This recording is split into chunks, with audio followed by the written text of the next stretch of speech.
Carrying On, Field Notes and Ramblings from the ACC Top 50 Summit by Brooke Ogles, Communications Associate at the American Conservation Coalition. Land is the only thing in the world that amounts to anything, for 'tis the only thing in the world that lasts. Gerald O'Hara. Since becoming a parent, I've gained an affinity for monotony. My family thrives on a variety of routines. However, even the strictest routine cannot scratch my Type A brain quite like an upcoming trip. An ACC Summit is a trip I look forward to each year. I take this preparation seriously. Packing lists are written in detail, points of interest, like the best coffees in town, are mapped out in advance, and PowerPoint presentations of wardrobe options are painstakingly edited for months beforehand, even when AccuWeather has nary an idea what the forecast could be. Dress for the weather you want, I say. It is no surprise, then, that I have never willingly checked a bag. Traveling strictly with a carry-on is a great exercise in self-control, restraint, and logic.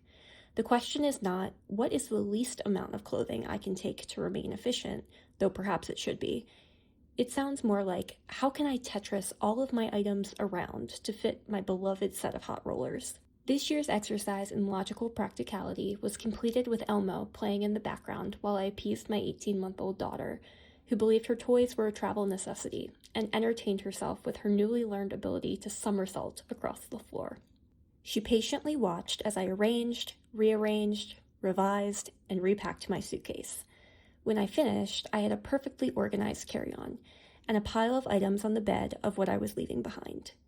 Perfectly situated among those items was my daughter, the most important of them all, and the one thing that hurt most to leave behind. Until this year, leaving something behind was a fairly ordinary phrase to me.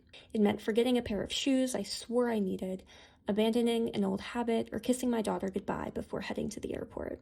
After a close personal loss this spring, though, I began thinking differently about what, if anything, any of us choose to leave behind. My daughter has her own method of leaving things behind, a sweet, toddler-sized mess of toys marking her presence that we have affectionately named the Ruthie Tornado. Although I'm not always appreciative of it, though I suspect I will miss it terribly someday. We leave behind more than messes. We leave stories, recipes, cherished heirlooms, and traditions that we hope will give our loved ones a sense of comfort and familiarity once we have departed. After my papa's funeral this spring, I hastily picked flowers from his graveside and sent them to an extraordinary botanical preservationist to keep one last piece of him alive. He spoiled us throughout our childhood with roses from bushes in his yard, and with these framed florals, each family member received one last parting gift from him. Inheritance cannot always appear in a will. Some recipes are made from memory, stories retold around a dinner table, traditions carried into another generation. Inheritance cannot always appear in a will. Some are recipes made from memory, stories retold around a dinner table, traditions carried into another generation, or places cared for because we believe someone else deserves to experience it someday. We spend our lives deciding what is worth carrying forward, ultimately determining what we will leave behind. I carried that question with me to Medora. What are we choosing to leave behind, and what will the people who come after us carry forward? The landscape surrounding the Theodore Roosevelt Presidential Library offered an answer. It is the living reminder of what generations of conservation can accomplish when people choose to care for something they will ultimately not keep for themselves. Our farms, our public lands, our water, and our wildlife are among our most important inheritances. Conservation does not exist to serve us alone. It serves generations still unborn. The defining question is not what we will take with us, but what we are willing to leave behind. Our time in Medora offered a practical application of that idea from nearly every direction. Speakers approached conservation through policy, hunting, cooking, public lands, and the memory of Theodore Roosevelt's legacy. The library reflects Roosevelt's vision, and ultimately ACC's, in its respect for carefully cultivated land that is used, not simply preserved. We could not have received a clearer picture of that principle than we did at the opening reception. Medora's finest Theodore Roosevelt impersonator stood in the very spot that originally enamored Roosevelt with the Badlands and recited the Man in the Arena speech. Our members were tired. Medora is neither easy nor convenient to reach, but they could not have been more willing to stand in Roosevelt's footsteps, listening to words written for another generation and carrying them into their own. The spirit continued throughout the weekend.